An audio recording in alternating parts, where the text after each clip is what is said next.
professors are like really top notch, you know, and you have like a lot of one-on-one time with the professors. There's been a lot of really big names that have come out of this program. Our professors like push for us to really experiment and learn what we can do with our own and not limit ourselves. I think the work is really good. Like I think it goes back to the professors and like the level that the professors are on, and the knowledge that they're able to give to us. I think it really helps us take it to the next level. If we're going to learn, I feel it's best that we learn from the best. I think one key thing is the art club, because I think it really pulls the students together, and we have kind of like a really tight-knit community, and like everyone can like bounce ideas off each other. We host shows in the gallery on campus, plus we have shows in all the hallways in all of our buildings multiple times throughout the semester. Plus, we have shows that take place off campus as well. Last semester we had a couple of shows at the Barry Whistler and at the Plush Gallery in Deep Ellum and on Dragon Street. We have a very dynamic art program.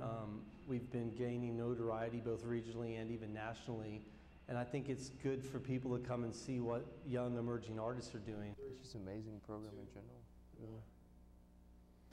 Hello and welcome back to the President's Table. My name is Dan Jones, the President of Texas A&M University-Commerce, and I hope you've enjoyed hearing from some of our incredible art students, and that's the topic of our segment for this portion of the program. Our guests are Joe Dawn, the head of the art department, and Shu Ching Yu, who is an MFA student. Joe, the art department has been getting a lot of attention here in the last few months for good reasons. What are some of the things that have been happening? Well, one of the most exciting things is we were recently notified that we received accreditation from the National Schools of Art and Design. This really puts us in a rarefied environment. There's over 4,000 art programs in the country, but less than 315 of them are accredited by NASAD. Mm-hmm. So that's a really great thing. What's the process of getting accredited? What's involved in that? We did an exhaustive self-study, about an 800-page document that was submitted to NASAD for their review. They sent a site team out that came and visited the campus, and then they issued a report. We then responded to that report, and then the matter went to the accreditation council. Right. And I know that's, in addition to being a very laborious process, it's a time-consuming process. It's not just a matter of sending the report in and then, bang, you're done. There's a lot of interaction, there's a lot of back and forth.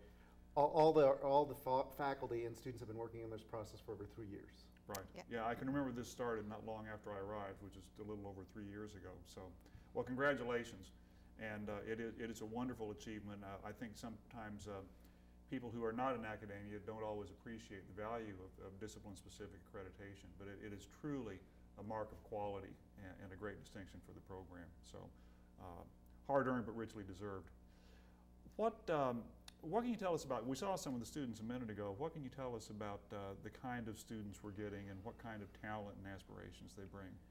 Well, the students today are really interesting in terms of they're really more interested in learning and expanding their boundaries than they were maybe in the past. Mm-hmm. And that many times we used to have students that came in that was, I'm going to major in painting. Yeah. And they're much more driven kind of by ideas and concepts today. So we have a lot of students working in cross-disciplinary manners. Mm-hmm. For example, we have Sean Berry, who graduated last spring, mm-hmm. who was a photography major and got several pieces published in Rolling Stone magazine last year. Isn't that great? That's incredible. But one of his favorite professors was actually an astronomy professor. Oh, really? Mm-hmm. Oh, hell yeah. And so if you look at all the different places that these students are picking up knowledge, it's really interesting. Yeah. So we've had to evolve the way that we teach and really stress creative problem solving rather than just teaching process. Right.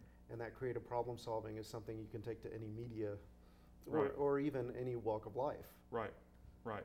Well, and that's something that employers are looking for in all of our students, regardless of their field of preparation. Yeah, skills and talent is important, but that ability to solve problems and to bring solutions into the real world setting is so important. And I don't know if you've looked like at Professor Florida's research in terms of the creative class, mm-hmm. in terms of really looking how important the arts are to any region to be able to be successful.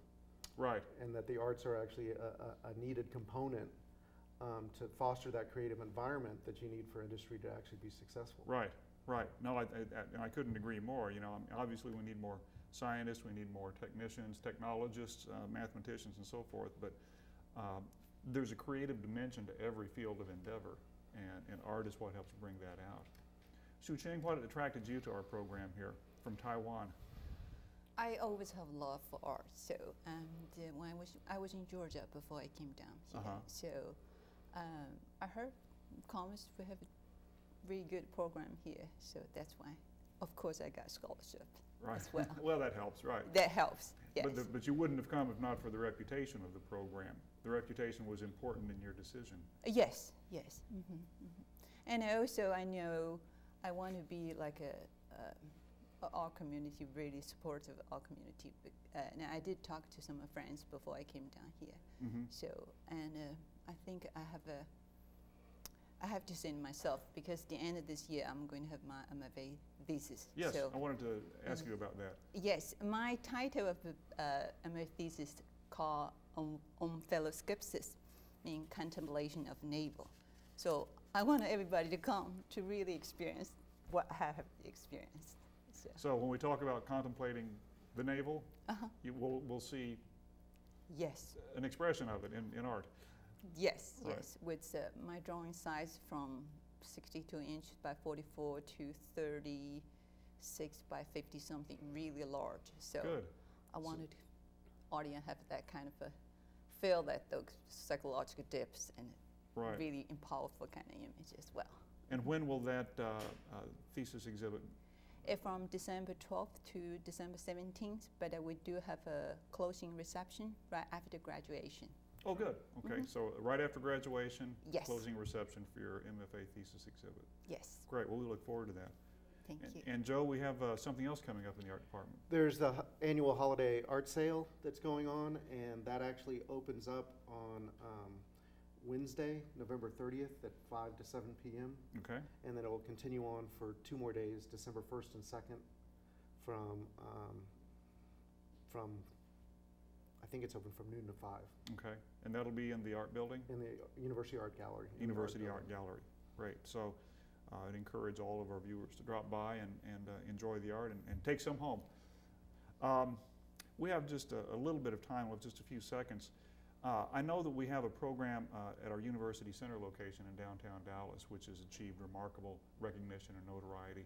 In just a few seconds, can you give us a very quick description of what's going on downtown? The program in Dallas is our visual communication program, and it's really exciting in that most of the classes are taught by practicing professionals. And we have almost 100% placement rate of the graduates from that program, and good jobs in industry, and those students are actively learning from the best people in their field. Yeah, well, that's an amazing program and the source of a great deal of pride for the entire university. Well, Joe Don, head of the art department, thank you for being our guest, and Shu-Ching Yu, thank you as well, and good luck, and I look forward to contemplating the navels. The navels. And we'll be back in a moment for the final segment of the President's Table.